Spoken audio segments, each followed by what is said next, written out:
ಹಾಕಿದ್ದು 430. ಎಲ್ಲಿ ಹಾಕಿದ್ದೀರಿ ಬೋರ್ಡ್? ಸರ್ ಹಾಕಕ್ಕೆ ಜಾಗ ಇಲ್ಲ. 2 ಸತಿ ಹಾಕಿದ್ದೀನಿ, ಬಿದ್ದಿದೆ. ಬೋರ್ಡ್ಗೆ ಇದು ಬೋರ್ಡ್ ಹಾಕಕ್ಕೆ ಜಾಗ ಇದೆ. ಅಲ್ಲ ಅವರೇ ಬಂದು ಒಂದು ನಿಮಿಷ ಕೇಳಿ, ಆ ಬೋರ್ಡ್ ಹಾಕಕ್ಕೆ ಜಾಗ ಇದೆ, ಸಮಯದ ಒಂದು ಬೋರ್ಡ್ ಹಾಕಕ್ಕೆ ಜಾಗ ಇಲ್ಲ. ಸರ್ ಇದೆ. ಎಲ್ಲಿದೆ ತೋರಿಸಿ. ತಡ್ರಿ ಒಂದು ನಿಮಿಷ ತಡ್ರಿ ರಮೇಶ್ ಏನು ಗೊತ್ತಾ? ತೋರಿಸಿ ದಯವಿಟ್ಟು ಅದನ್ನ ತೋರಿಸ್ಬೋದು.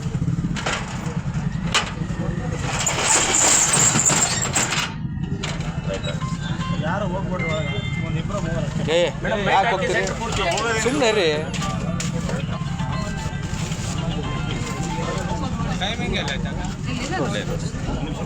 ಬೆಳಿಗ್ಗೆ 9ರಿಂದ ಮಧ್ಯಾಹ್ನ 1ರವರೆಗೆ, ಉಪಹಾರದ 1:45ರಿಂದ 5 ಗಂಟೆವರೆಗೆ. ಓಕೆನಾ? ಇದನ್ನು ನೀವು ಈ ಬೋರ್ಡ್ನ ಒಂದು ತೆಗೆದುಬಿಟ್ಟು ಇಲ್ಲಿ ಆದರೂ ಹಾಕ್ಬೋದು, ಅಥವಾ ಒಂದು ಕೆಲಸ ಮಾಡಿ ಮೇಡಮ್, ಅದನ್ನು ಅದೇ ಇರೋದು ಬೋರ್ಡ್. ಈಗ ಅಟ್ಲೀಸ್ಟ್ ನೀವು ಇಲ್ಲಿ ಆದರೂ ಇಡ್ಬೋದು. ಒಂದು ಸರಿಯಪ್ಪ ಇಲ್ಲಿ ತೋರಿಸ್ತೀನಿ, ಇಲ್ಲಿ ಆದರೂ ಇಡ್ಬೋದು. ನೀವು ದಿವಸ ಬೋರ್ಡು ಹೊರಗಡೆ ಇಡಲ್ಲ ಒಂದು. ಆಮೇಲೆ ಇಲ್ಲಿ ಬಂದಂಥ ಏನು ರೋಗಿಗಳಿರ್ತಾರೆ ಅವರಿಗೆ 2 ಗುಳಿಗೆ ಅಷ್ಟೇ. ಅದು ಬಿಟ್ಟರೆ ಒಂದು ಟಿಂಚರು, ಬ್ಯಾಂಡೇಜ್ ಮಾಡೋದಾಗಲಿ, ಇಂಜೆಕ್ಷನ್ ಮಾಡೋದಾಗಲಿ ಯಾವುದಿಲ್ಲ. ಅದು ಇಂಜೆಕ್ಷನ್ ಆಗಿ ಅವ್ರು ಫೋರ್ಸೇಬಲ್ ಆಗಿ ಕೇಳಿದಾಗ ಮೇಡಮ್ ಒಂದು ಇಂಜೆಕ್ಷನ್ ಮಾಡಿ ಅಂದರೆ ಅದು ನಿಮ್ಮ ವೈಯಕ್ತಿಕ ಮೆಡಿಕಲ್ ಶಾಪಿಗೆ ಕಳಿಸ್ತೀರಿ. ಅಲ್ಲಿಂದ ತಂದು ಕೊಟ್ಟ ಮೇಲೆ ನೀವು ಇಂಜೆಕ್ಷನ್ ಮಾಡೋದು ಅನ್ನೋದು ಇಲ್ಲೇ ಸಾರ್ವಜನಿಕರ ಒಂದು ದೂರು. ಇದಕ್ಕೆ ಸ್ಪಷ್ಟನೆ ಕೊಡಿ ಸರ್. ನಮ್ಮಲ್ಲಿ ಇಂಜೆಕ್ಷನ್ ಮಾಡೋ ಅಥಾರಿಟಿ ಇಲ್ಲ. ಒಂದು ನಮ್ಮದು ಇದು ಓನ್ಲಿ ಪ್ರೈಮರಿ ಅಂದರೆ ನಾವು ಒಂದು ಅಂದರೆ ಪ್ರಾಥಮಿಕವಾಗಿ ಪ್ರಾಥಮಿಕ ಹಂತದಲ್ಲಿ ನೀವು ಚಿಕಿತ್ಸೆ ಏನು ಮಾಡಬೇಕು ಅದನ್ನು ಮಾಡ್ತೀವಿ. ಫಸ್ಟ್ ಏಡ್ ಆಗಿ ಮಾಡ್ತೀವಿ. ಡ್ರೆಸ್ಸಿಂಗ್ ಮಾಡಲ್ಲ, ಅದು ಕಂಪ್ಲೇಂಟು ಯಾರು ಮಾಡಿದಾರೋ ಗೊತ್ತಿಲ್ಲ. ಈಗ ಅವ್ರ ಅಜ್ಜಿ ಇತ್ತು ಹೋದ್ರು, ಈಗ ನಮ್ಮ ಹತ್ರ ಸ್ಟೇಟ್ಮೆಂಟ್ ಇದೆ. ಮಾಡ್ತೀನಿ, ನಾನು ಡ್ರೆಸ್ಸಿಂಗ್ ಮಾಡಲ್ಲ ಅಂತ ನಾನು ಯಾರಿಗೂ ಹೇಳಲ್ಲ. ಹೇಳಿ, ಪ್ರತಿಯೊಬ್ಬರಿಗೂ ಡ್ರೆಸ್ಸಿಂಗ್ ಮಾಡಿ ಕಳಿಸ್ತೀನಿ. ನಮ್ಮ ಕಡೆ ಏನು ಔಷಧಿಗಳು ಸಿಗ್ತಾವೋ ಅದನ್ನು ನಾನು ಕೊಡ್ತೀನಿ. ನಾನು 2 ಗುಳಿಗೆ ಕೊಟ್ಟೆ, 4 ಗುಳಿಗೆ ಕೊಟ್ಟೆ, ಅದು ಸೆಕೆಂಡ್ರಿ, ಅದು ಗೊತ್ತಿಲ್ಲ. ನಾನು ಕೊಡೋದು ನನ್ನ ಹತ್ರ ಏನಿರುತ್ತೆ ಅದನ್ನು ಮಾತ್ರ. ಇದು ತಮ್ಮದೇನಾ ಮೆಡಿಕಲ್ ಶಾಪು? ನಮ್ದಲ್ಲ ಸರ್, ನಮ್ಮ ತಮ್ಮ ಅವ್ರದ್ದು. ನಿಮ್ಮ ತಮ್ಮ ಅವರು ಈ ಊರಿನ ಜನ ಹೇಳ್ತಾ ಇದ್ದಾರೆ ಇದು ತಮ್ಮದೇ ಮೆಡಿಕಲ್ ಶಾಪ್ ಅಂತೇಳಿ. ಹಂಗಾಗಿ ಕೇಳಿದ್ವಿ ಅಷ್ಟೇ. ಅದು ಒಂದು ವಿಚಾರ ಆದಮೇಲೆ ಈಗ ನೀವು ಅಲ್ಲಿಂದ ಇಂಜೆಕ್ಷನ್ ತಂದಮೇಲೆ ನಿಮಗೆ ಇಂಜೆಕ್ಷನ್ ಹಾಕೋ ರೈಟ್ಸ್ ಇಲ್ಲ ಅಂದಮೇಲೆ ಇಲ್ಲಿ ಯಾಕೆ ಇಂಜೆಕ್ಷನ್ ಹಾಕ್ತಾರೆ? ಇವಾಗ ವಯಸ್ಸಾದವ್ರು ಇರ್ತಾರೆ, ಅವರು ವಯಸ್ಸಾದವರು ಮೇಡಮ್ ತಂದು ಕೊಡ್ತೀವಿ ಮಾಡಿ ಅಂದಾಗ ಅಟ್ಲೀಸ್ಟ್ ಮಾನವೀಯತೆ ದೃಷ್ಟಿಯಿಂದ ಒಂದು ರೀತಿ ಮಾಡಿ ಕಳ್ಸೋದು ಅಷ್ಟೇ. ಅದು ಬಿಟ್ಟರೆ ಬೇರೆ ನಿಮಗೆ ಮಾನವೀಯತೆ ದೃಷ್ಟಿ ಇಲ್ಲ, ನಿಮ್ಮ ರೈಟ್ಸೇ ಇಲ್ಲ, ಕಾನೂನು ಬಾಹಿರ. ಹಂಗಾದ್ರೆ ನೀವು ಮಾಡ್ತಿರೋದು ಒಂದು ನಿಮಿಷ ಮಾನವ ದೃಷ್ಟಿಯಲ್ಲಿ ಹೋಯ್ತು. ಈಗ ನಾನು ಹೇಳ್ತಾ ಇದ್ದೀನಿ, ಅವ್ರು ಒತ್ತಾಯ ಮಾಡಿದ್ರು ಅಂತ ಹೇಳಿದಿರಿ. ಈಗ ನೀವು ಇಂಜೆಕ್ಷನ್ ಮಾಡ್ತೀರಿ ಮಾನವ ದೃಷ್ಟಿ, ಏನಾದರೂ ಸೈಡ್ ಎಫೆಕ್ಟ್ ಆಯ್ತು ಯಾರು ಹೊಣೆ? ಅದಕ್ಕೆ ನೀವು ಇಂಜೆಕ್ಷನ್ ಮಾಡೋ ರೈಟ್ಸ್ ಇಲ್ಲ ಅಂತ ನೀವೇ ತೋರಿಸ್ತೀರಿ. ಈಗ ಜನ ಹೆಂಗ್ ನಂಬೇಕು ನಿಮ್ಮನ್ನ? ಇಂಜೆಕ್ಷನ್ ಮಾಡೋ ರೈಟ್ಸ್ ನಮಗಿಲ್ಲ. ಮತ್ತೆ ರೈಟ್ಸ್ ಇಲ್ಲ ಅಂತ ಹೇಳಿದ್ರೆ ನೋ ಫಾರ್ ಇಂಜೆಕ್ಷನ್ ಆಗ್ಬೇಕಲ್ಲಿ. ನನಗೆ ಇಂಜೆಕ್ಷನ್ ಮಾಡುವ ಹಕ್ಕು ಇಲ್ಲ, ಓನ್ಲಿ ಫಾರ್ ನಾನು ಚೆಕಪ್ ಮಾಡ್ತೀನಿ, ಪಲ್ಸ್ ರೇಟ್ ಚೆಕ್ ಮಾಡ್ತೀನಿ, ನಿಮಗೇನಾದ್ರೆ ಅದನ್ನು ನಾನು ಐಡೆಂಟಿಫೈ ಮಾಡಿ ಸಂಬಂಧಪಟ್ಟ ಒಂದು ವೈದ್ಯಕ್ಕೆ ಆಸ್ಪತ್ರೆಗೆ ನಾನು ಕಳಿಸ್ಕೊಡ್ತೀನಿ. ಇಷ್ಟೇ ಹೇಳ್ಬೇಕು ನೀವು. ಅದನ್ನು ಬಿಟ್ಟು ಒಂದು ನಿಮಿಷ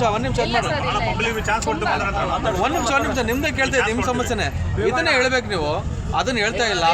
ಅವ್ರು ದುಡ್ಡು ಕೊಟ್ಟು ಏನಾದರೂ ಇಂಜೆಕ್ಷನ್ ತೊಗೊಂಬಂದಾಗ ಅವಾಗ ನೀವು ಟ್ರೀಟ್ಮೆಂಟ್ ಮಾಡ್ತೀರ ಅನ್ನೋದು ಇಲ್ಲಿ ಸಾರ್ವಜನಿಕರು ದೂರ ಆಗಿರುತ್ತೆ. ಆ ವಿಚಾರವಾಗಿ ನಾವು ಏನು ಹೇಳ್ತಾ ಇದ್ದೀವಿ ಅಂದರೆ, ದಯವಿಟ್ಟು ಸಾರ್ವಜನಿಕರಿಗೆ ನಿಮ್ಮ ಸೇವೆ ಏನಿದೆ ಅದನ್ನು ನೀವು ಕಾನೂನುಬದ್ಧವಾಗಿ ಕರ್ತವ್ಯ ನಿಷ್ಠೆಯಿಂದ ಸೇವೆ ಕೊಡಿ. ಇದು ನಮ್ಮ ರಿಕ್ವೆಸ್ಟ್. ಇಷ್ಟನ್ನು ಕೇಳೋಕ್ಕೆ ನಿಮ್ಗೆ ಕರೆದಿರೋದು, ಇನ್ನೇನು ಬೇರೆ ವಿಚಾರ ಕೇಳೋಕ್ಕೆ ಕರೆದಿಲ್ಲ. ಹಂಗಾಗಿ ನಿಮ್ಮ ವೈಯಕ್ತಿಕ ಯಾವುದೇ ಒಂದು ಮೆಡಿಕಲ್ ಇರಲಿ ಮತ್ತೊಂದಿರಲಿ ಅದು ನಿಮ್ಮ ವೈಯಕ್ತಿಕ ಆಗತ್ತೆ. ಹಂಗಾಗಿ ನಮಗೂ ಅದಕ್ಕೆ ಯಾವುದೇ ಥರ ಸಂಬಂಧ ಇರಲ್ಲ. ನಾವೇನಾದ್ರೂ ರೀತಿ ಈಗ GST ಇಲ್ಲ, ಅದನ್ನು GST ಅವರಿಗೆ ಗಮನ ತಂದಿದ್ದೀವಿ. ಆ GST ಅವ್ರು ಏನು ಕ್ರಮ ತಗೊಂತಾರೆ ತೊಗೊಳ್ಳಿ, ನಿಮ್ದು ಅಲ್ಲ ಅಂತ ಹೇಳಿದ್ರು. ಓಕೆ, ನಿಮ್ಮ ಸೇವೆ ಏನಿದೆ ಬೆಳಗ್ಗೆ 9ರಿಂದ ಸಂಜೆ 5ವರೆಗೆ, ಆಫ್ಟರ್ನೂನ್ ನಿಮ್ಮ ಲಂಚ್ ಟೈಮ್ ಇದೆ, ಲಂಚ್ ಮಾಡ್ಕೊಂಬನ್ನಿ, ಜನರಿಗೆ ಸೇವೆ ಕೊಡಿ. ಇದಕ್ಕೆ ಸಂಬಂಧಪಟ್ಟಂಗೆ ನಾವು ನಿಮ್ಮ ಮೇಲಾಧಿಕಾರಿಗಳಿಗೆ ಇದ್ರ ಬಗ್ಗೆನೂ ನಾವು ದೂರು ಕೊಡ್ತೀವಿ. ನೀವು ಅದನ್ನು ಶಿಸ್ತು ಕ್ರಮವನ್ನು ನೀವು ಜರುಗಿಸ್ತಾರೆ, ಅದನ್ನು ಏನಿದೆ ನೀವು ಪಾಲಿಸ್ಕೊಂಡು ಹೋಗಿ. ನಮ್ಮ ರಿಕ್ವೆಸ್ಟ್ ಮಾತಾಡಿ. 5 ಗಂಟೆಗೆ ಕ್ಲೋಸ್ ಆಯ್ತು. 5 ಗಂಟೆ ಮೇಲೆ ಯಾಕೆ ಬೇಕಿತ್ತು ರೀ? ಮತ್ತೆ ನಿಮ್ಮ ಪ್ರೈವೇಟ್ ನೋಡಿದ್ರೆ ಪ್ರೈವೇಟ್ ನೋಡೋದಕ್ಕೆ ನಾನು ತೆಗಿಯಲ್ಲ. ನಾನು ಏನಾದರೂ ಬರೆಯೋವಿರ್ತವೆ ಬರ್ಕೊಂತ ಕುತ್ಕೊತೀನಿ ಬಂದು ಟೈಮ್ ಇದ್ದಾಗ, ತುಂಬ ಬರೆಯೋವಿರ್ತವೆ.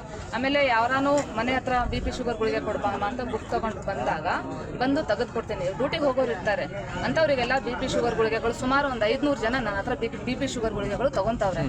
ಹಾಗಾಗಿ ಅವರಿಗೆ ಕೊಡ್ತೀನಿ. ಏನಾದರೂ ಬರೆಯೋದಿದ್ರೆ ಬರ್ಕಂತ ಕುತ್ಕೊತೀನಿ. ಆನ್ಲೈನ್ ವರ್ಕ್ಗಳು ಭಾಳ ಇರ್ತಾವೆ ನಮಗೆ. ಹಂಗಾಗಿ ಸ್ವಲ್ಪ ಬರ್ಕಂತ ನಿಮ್ದು ಒಂದು ಕೆಲಸ ಊರು ನಂದು.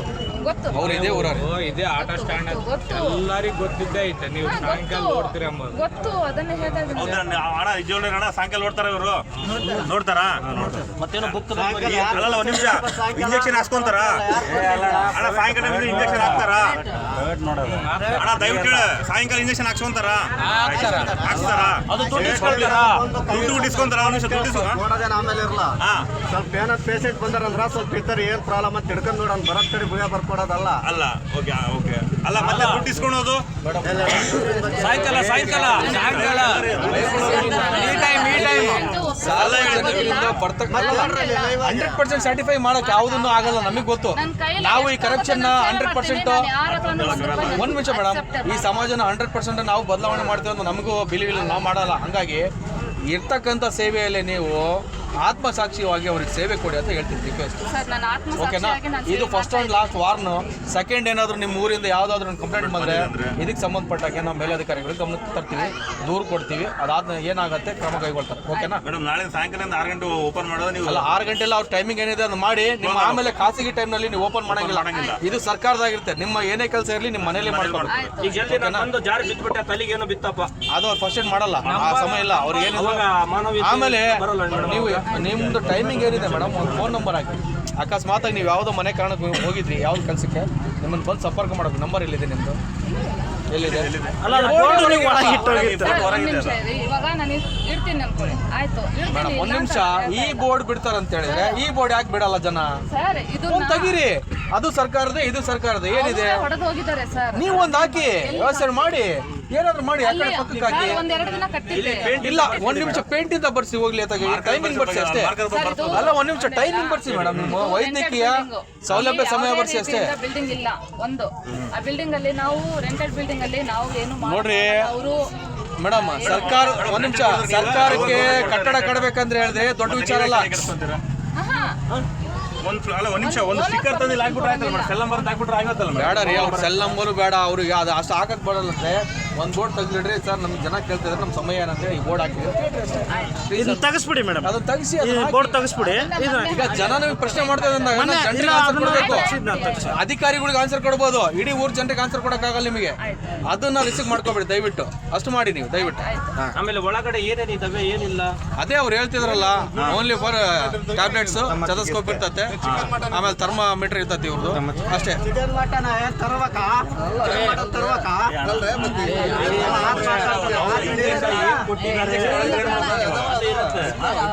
ಇಲ್ಲ, ಈಗ ನೋಡಿ ಅವಳಿಗೆ ಸ್ಪಷ್ಟನೆ ಕೊಟ್ಟಿದ್ದಾರೆ. ಇನ್ನು ಮುಂದೆ ಏನಾದ್ರು ನಿಮ್ಮ ಗ್ರಾಮದಲ್ಲಿ ಇದೇ ತರ ಮುಂದುವರೆದ್ರೆ ನಮ್ ಗಮನಕ್ಕೆ ತರ್ರಿ, ನಾವು ಇವ್ರು ಏನ್ ಮೇಲೆ ಕ್ರಮ ಕೈಗೊಳ್ಳಬೇಕು ಅದನ್ನ ನಾವು ಮಾಡ್ತೀವಿ. ಓಕೆನಾ? ಒಂದು ಎಕ್ಸ್ಕ್ಯೂಸ್, ಒಂದು ಮಾನವ ದೃಷ್ಟಿ ಏನು ಅವ್ರು ಹೇಳಿದ್ರು ಅದೇ ನಮಗೂ ಮಾನವ ದೃಷ್ಟಿ ಇರೋದು.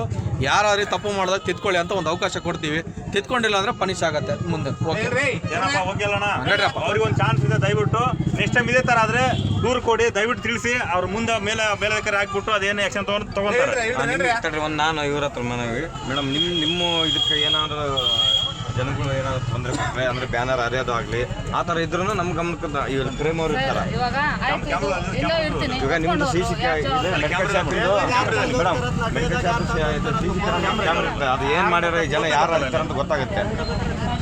ಪರವಾಗಿ ಮಾತಾಡ್ತಾರೆ ಜನಪ್ರತಿನಿಧಿಗಳು ಇರ್ತಾರೆ, ಜನ ಪರವಾಗಿ ಮಾತಾಡ್ತಾರೆ. ಮೇಡಮ್ ಮೇಡಮ್, ನೀವು ಊರಿಗೆ ಸೇವೆ ಕೊಡ್ತಾ ಇದ್ರೆ ಅಂದಾಗ ಒಂದ್ ನಿಮಿಷ ನಮ್ದು ಒಂದು ರಿಕ್ವೆಸ್ಟ್ ಕಣ. ಯಾಕಂದ್ರೆ ಒಂದು ತಾಸು ಕಾದಿ ನೀವು ಊರಿಗೆ ಸೇವೆ ಕೊಡ್ತಾ ಇದ್ದೀರಾ, ನಿಮ್ಮನ್ನ ಕಾಯಬೇಕಾದದ್ದು ಜನರ ಕೆಲಸನ. ನೀವು ಪಬ್ಲಿಕ್ ಸರ್ವೆಂಟ್, ಹೌದಾ? ನಿಮ್ಮ ಹಿತರಕ್ಷಣೆ ಕೂಡ ಸಾರ್ವಜನಿಕರ ಜವಾಬ್ದಾರಿ, ನಮ್ಮ ಜವಾಬ್ದಾರಿ ಸರ್. ಹಂಗಾಗಿ ಜನ ಸಪೋರ್ಟ್ ಮಾಡಿಲ್ಲ ಅಂದರೆ ಇಲ್ಲಿಯ ಪುರಸಭೆ ಅಧಿಕಾರಿಗಳು ಇರ್ತಾರೆ, ಅವ್ರಿಗೆ ಗಮನ ತರಬೇಕು. ಅಧಿಕಾರಿ ಗಮನ ಏನಾದರೂ ವ್ಯವಸ್ಥೆ ಬದಲಾವಣೆ ಮಾಡಬೇಕು. ನೀವು ಅವ್ರು ಬಂಡ್ರೆ ಇದ್ದಾರೆ ಅಂತೇಳಿ ನಾವು ಬಂಡ್ರಾದ್ರೆ ನಮಗೆ ಅವ್ರಿಗೆ ವ್ಯತ್ಯಾಸ ಇರಲ್ಲ. ಏನೇ ಮಾಡಿ ಒಳ್ಳೇದ ಓಕೆ ಮೇಡಮ್, ಧನ್ಯವಾದಗಳು.